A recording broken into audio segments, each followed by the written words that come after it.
laquelle tu privilégierais? La D ou la U? Peut-être la noire. Ou plutôt la stratégie D? On va voir le vin. Alors, tu vois, c'est pas si évident que ça à répondre. C'est pas évident. Je pense que je peux te poser la question également? Oui, tout à fait. C'est le but que vous réfléchissiez, je suis content que ça vous fasse réfléchir. Que ce soit pas si évident. Déjà, on est en train de digérer déjà ce que vous avez dit au préalable, donc, qui était une grosse introduction. Après, je pense qu'il y a une notion de moyen-long terme par rapport à... Alors, pour investir sur le long terme. Ouais, sur du long terme. Au final, je reste sur la bleue.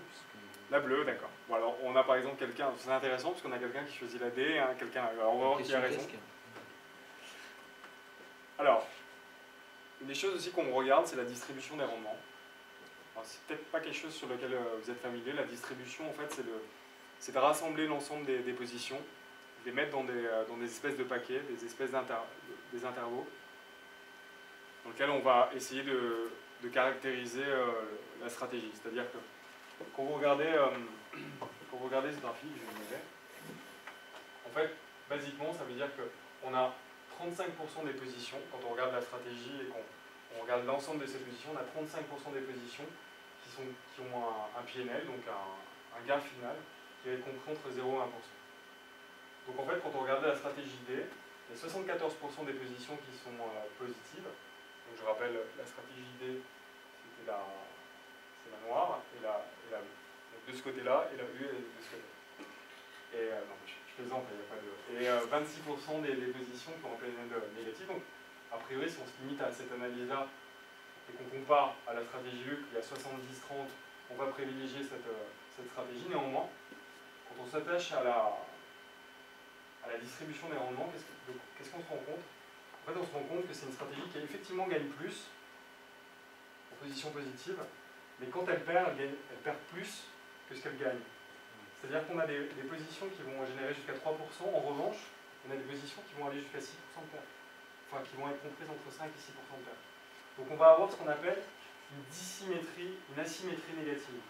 En anglais, ça s'appelle skew, negative skew. Et ça, c'est pareil, ça fait partie des critères qu'il faut vraiment considérer. En fait, dans l'absolu, on va préférer privilégier une stratégie qui va être peut-être un peu moins gagnante, mais qui va avoir une asymétrie positive. C'est-à-dire qu'elle va limiter quand même relativement ses pertes. On va avoir des pertes maximum comprises entre moins 2 et moins 2,50. En revanche, on va avoir certaines des positions qui vont aller de 2,50 à 3. C'est-à-dire qu'il y a un meilleur contrôle des pertes et il y a une meilleure gestion des gains. Donc au final, bon, la stratégie qui est la meilleure, c'est la stratégie bleue, d'après cette analyse. Et ça, c'est quelque chose que vous pouvez facilement réaliser sur Excel et que vous pouvez regarder. Et ça, c'est vraiment privilégier les stratégies qui vont avoir une asymétrie positive. C'est aussi un critère de réussite d'une stratégie. Voilà. Je ne sais pas si vous avez des questions. Oui. Alors, autre critère aussi. Donc là, ça revient à ce que j'ai évoqué au tout départ, donc dans la slide de présentation de notre modèle. Quand on regarde, par exemple, j'ai pris deux exemples vachement simples. J'ai considéré une position A et une position B qui ont sensible. Si on regarde juste, si on se limite juste à l'analyse du gain final de ces deux positions, elle est sensiblement le même. On a 20 € de différence. Bon, vous me direz, sur 100 €, ça fait quand même 20% de différence, donc c'est significatif. On va dire qu'on a deux positions qui, à la fin, gagnent entre 100 et 80 € et qui sont positives. Néanmoins, quand on regarde ça, c'est si on s'attache à l'analyse simplement des positions clôturées, c'est-à-dire qu'on n'a pas la capacité, quand on analyse une stratégie de trading, de reproduire la vie, en fait, la durée de vie de cette position. Par contre, si on rebackteste ces positions et qu'on regarde la trajectoire que ces deux positions ont prise pour arriver à leurs gains finaux respectifs, eh ben on se rend compte qu'il y en a une qui est beaucoup plus smooth, ça se passe bien, on n'a pas souffert, alors qu'il y en a une où on a relativement souffert et puis on a eu peut-être de la chance, ou peut-être que c'est ce qu'on attendait, néanmoins on a eu beaucoup de pertes et ensuite rapidement on a eu un gain. Donc on est passé quand même sur quasi 400 € de pertes et on est remonté à 100 € de gain, on a coupé. Donc en fait, deux positions qui, en ne regardant que le point final, paraissent plus ou moins similaires, en réalité, quand vous les analysez, quand vous les backtestez, elles ne présentent pas du tout le même risque. Alors, une des façons que nous on fait, donc nous on rebackteste systématiquement les stratégies qui nous sont soumises, et si on devait faire, des fois on a des historiques qui ont 1000, 2000, voire 10 000 positions, ce serait difficile de refaire un par un, de regarder un par un ce genre de schéma pour les comparer. Donc on utilise un schéma qui s'appelle, j'ai pas trouvé le mot français, hein, je le connais pas, je pense pas qu'il y en ait, qui s'appelle scatterplot. C'est un outil statistique qui permet en fait de mettre en évidence si la stratégie qu'on vous rebacktestez est bonne ou pas. Alors qu'est-ce qu'on fait dans ce scatterplot en fait? Pour chacune des positions, vous allez avoir une abscisse qui va vous donner le gain maximum que cette position a connu au cours de sa vie en fait, donc, du moment où elle a été initiée à sa clôture, et le maximum drawdown qu'elle a connu. Par exemple, si vous prenez cette stratégie, cette position elle était très mauvaise, puisqu'elle a généré très peu de gains, et en revanche elle a généré un maximum drawdown, donc une perte maximum de 3,50. Si vous prenez cette position, à l'inverse, elle était très bonne, dans le sens où elle a généré très peu de risques, très peu de drawdown, et un gain in fine qui a été très bon. Un gain maximum qui a été très bon. Qu'est-ce qu'on fait ensuite? Donc, on trace l'ensemble de ces points-là, qui correspondent à toutes les positions que vous retrouvez dans l'historique de trading. On trace une droite qu'on appelle une droite de symétrie, c'est-à-dire que tous les points qui se trouveraient sur cette droite auront pris autant de risques que ce qu'elles ont généré de gains. 1,50 de risque pour 1,50 de gain. 1 de risque pour 1 de gain. Enfin, 1 de risque pour 1 de gain. Et en fait, le but, c'est de regarder la population. Si on a la majorité des points qui sont au-dessus de cette droite de symétrie, c'est-à-dire qu'on a une asymétrie positive. On a généré plus de gains que de risques. Si on est plutôt de ce côté-là, on a généré plus de risques que ce qu'on a accumulé de gains. Donc encore une fois, là, c'est une façon de visualiser en une fois. C'est un outil qu'on utilise beaucoup. Quelle est la symétrie qui est représentée dans cette stratégie? Vous voyez, on est toujours dans la recherche relative du risque qui a été pris et la performance vient ensuite. Mais il y a cette recherche systématique de savoir est-ce qu'on est en asymétrie positive. Donc ça, c'est un graphique qui peut être compliqué à digérer quand on le regarde la première fois. Mais c'est très, même vous en tant que trader, je pense que vous avez tous répondu à la question, vous tradez tous.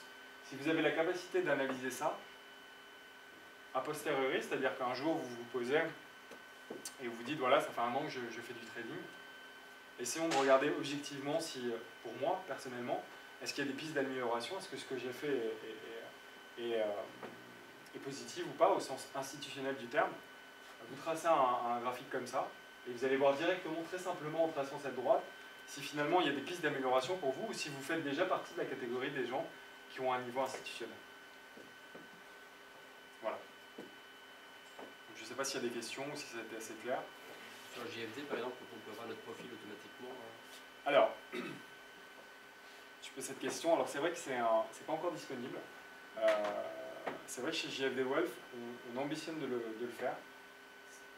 En fait, le but, c'est vraiment, encore une fois, chez JFD, si vous connaissez un peu JFD, l'ADN de JFD, c'est vraiment de rendre aux investisseurs particuliers ou aux traders particuliers, de leur donner l'accès à des outils qui sont plutôt institutionnels, comme de la liquidité. Nous, la liquidité que vous retrouvez chez JFD Broker, c'est de la liquidité interbancaire. À chaque fois que vous effectuez une transaction chez JFD, vous avez derrière, vous pouvez demander le nom de la contrepartie qui a exécuté votre trade, donc ça sera peut-être Goldman Sachs, Société Générale, un ensemble de banques. On est un des seuls brokers à le faire, sinon le seul. Et le but de JFD Wealth, c'est un peu sur le même modèle, de dire voilà, il y a un ensemble d'outils institutionnels qui existent et qui ne sont pas du tout mis à disposition des investisseurs particuliers. Je veux dire, aujourd'hui, quand les seuls outils d'analyse que moi je connais, c'est finalement Zulu Trade, TradeNC, je ne sais pas si vous êtes familier, c'est des outils qui sont très peu professionnels, qui axent beaucoup, encore une fois, sur les performances et qui donnent très peu de grains à moudre, parce que finalement, même dans leur business model, le but c'est que vous générez le maximum de volume indépendamment de la performance que vous faites pour qu'eux gagnent de l'argent. Nous, ce n'est pas notre modèle. Le modèle, c'est que vous continuez de progresser comme finalement, plus vous avez d'encours, plus vous allez traiter, plus tout le monde est rémunéré uniquement sur la façon dont vous traitez. Le but, c'est que vos encours progressent de façon, de vous donner tous les outils pour que vos encours progressent de façon stable, mais en croissance à travers le temps. Donc voilà, donc c'est pas encore quelque chose qui est disponible chez GFD. Encore une fois, bon, on peut le faire ponctuellement, sur demande, en fonction de la caractéristique de la personne, mais c'est un projet qui est à l'étude de vraiment, pour la première fois, offrir aux investisseurs particuliers cette technologie qu'on a développée, dont on se sert en interne pour étudier donc, le comportement soit des traders, soit des gestionnaires, et de la mettre vraiment à disposition sous forme d'une plateforme, donc facile d'utilisation, en expliquant tous ces critères-là, pourquoi la gestion du risque doit être vraiment au cœur de la sélection. Sur les backtests aussi, Pardon ? Sur les backtests aussi, ça sera... Oui, ça sera disponible, voilà, exactement. Donc ce genre de graphe, ça sera disponible. C'est vraiment un projet qui reste embryonnaire, c'est encore vraiment à l'état d'étude. C'est développé en interne, mais ça reste un outil en interne. Pour le mettre après à disposition de tout le monde, c'est un peu plus compliqué, puisqu'il faut passer par des interfaces et tout ça, mais c'est vraiment quelque chose qu'on utilise. Donc voilà, donc là on a focus sur les risques. C'était vraiment la partie la plus importante. Encore une fois, il n'y a pas une liste exhaustive, je vous ai donné un bref aperçu de ce qu'on fait, mais ça vous donne des idées et des pistes de réflexion. Et si par la suite vous avez des questions, à ce qu'on est bienvenu. Une autre analyse aussi qu'on prend en compte, c'est l'effet de biais. Alors je vais essayer d'expliquer ce que c'est. Si je ne regarde pas ça, souvent on a l'habitude de dire, voilà, on a un rallye fin d'année. Qu'est-ce que ça veut dire? Ça veut dire que le mois de décembre est positif, investissez en décembre. Donc moi j'ai pris arbitrairement, j'ai pris le S&P sur une période allant de 1960 à 2015. J'ai regardé le mois de décembre et j'ai effectivement constaté que 63% des mois étaient positifs. Donc je peux me dire à partir de ce moment-là, si je n'essaie pas de chercher si je ne procède pas d'analyse de biais, je me dis effectivement c'est un mois qui est positif, investissons au mois de décembre. Or en fait, si je prends un peu de recul et je me dis attention, le mois de décembre, bon ok, mais pourquoi pas n'importe quel mois? Et que je prends n'importe quel mois du S&P 500, sur cette période-là, je me rends compte que finalement, n'importe quel mois, quand je regarde la fréquence de positivité, j'arrive à 59% de mois positifs. Je prends n'importe quel mois et j'ai 59% de chance, empiriquement, d'avoir un mois positif. C'est ça qu'on appelle le biais. C'est-à-dire que le marché action, il a un biais acheteur, par définition. Donc, finalement, en éliminant pas ce biais, on va se dire que c'est une bonne stratégie. En relativisant, on va se dire, bon, effectivement, 63%, mais il suffit que cette année, ça soit négatif pour qu'on revienne dans ce que font les autres mois. Donc, si, au sens statistique du terme, dire que le mois, il y a un rallye de fin d'année au mois de décembre, c'est faux. Parce que la différence entre 63 et 59 ne nous permet pas de statuer d'un point de vue statistique que c'est significatif. Alors, je vais prendre un autre exemple, parce que j'ai réussi à en trouver un. Ça n'a pas été facile. Qui lui est significatif au sens statistique du terme. Donc, j'ai reprécisé si on dit que le rallye de fin d'année, en revanche, c'est la dernière semaine de l'année, qui va du 24 décembre au 3 janvier, ça fait 7 jours de trading. Si on analyse cette période sur le S&P, on va se rendre compte qu'il y a 74% de ces 7 jours consécutifs qui sont positifs. Là, c'est un chiffre qui reste important. Encore une fois, il faut, toutes choses étant à débiaiser, il faut analyser n'importe quelle période de 7 jours de trading consécutifs quand on fait le calcul. Donc, je prends n'importe quelle période de 7 jours consécutifs de trading sur le S&P 500, je tombe sur 56% de période de trading positive. Là, il y a un vrai au sens statistique du terme, c'est significatif. Là, oui, on a raison. Bon, moi, je ne suis pas trop d'accord par rapport à cette période. Par rapport à quelle période? Du 24 décembre au 3 janvier, il y a des jours fériés, il y a des marchés qui sont fermés. Oui, je suis d'accord, mais regarde, ça fait plus de 7 jours. Il y a un espèce d'algorithme en fait qui fonctionne à ce moment-là, et c'est là il y a une notion de risque qui est un petit peu importante. Alors, ça c'est une deuxième analyse. analyse. De ne pas trader à ce moment-là. Je ne dis pas qu'il faut trader. Hein. Je dis juste que quand on s'attache à l'analyse des données, c'est pour vous donner un exemple un peu pratique. Ressortir une petite, sur une semaine, 10 jours, ressortir un pourcentage qui n'est pas forcément représentatif du... Je suis d'accord avec toi, éventuellement. Ça, c'est l'analyse qualitative. Donc, Donc tu vois, c'est important de combiner les deux. En l'analyse quantitative, on se détache un peu de Oui, ça, on est sur on du se focus chiffre. sur les chiffres. Ouais.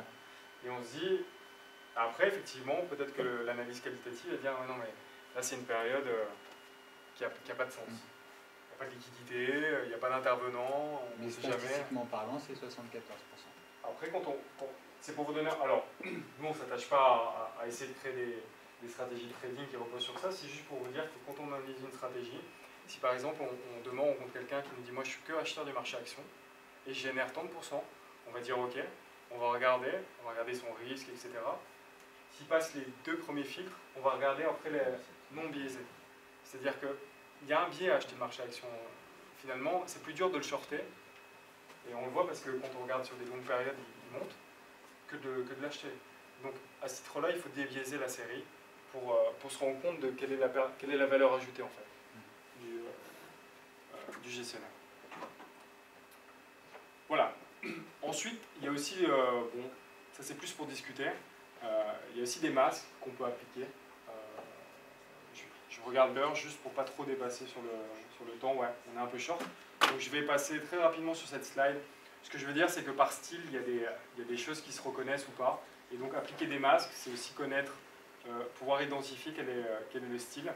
Je reviens sur l'intraday parce que ça mène aux dernières slides. Donc il y a des choses, il y a des règles à suivre. Par exemple, ici, vous investissez sur quelqu'un qui fait de l'intraday, il faut regarder son stop loss et son take profit. Ils doivent être cohérents avec ce que faire de l'intraday. C'est-à-dire que vous allez comparer, par exemple, vous allez regarder la différence high-low moyenne du DAX, par exemple, sur 10 jours. C'est quelqu'un qui fait du DAX. Si c'est 300 points et qu'il met des stop loss et des take profit à 1000 points et qu'il vous vend de l'intraday, bon, il y a des questions à se poser. S'il fait du swing, entre guillemets, plutôt que de l'intraday, effectivement, il faut que le levier soit aussi adapté. Et enfin, un critère qui est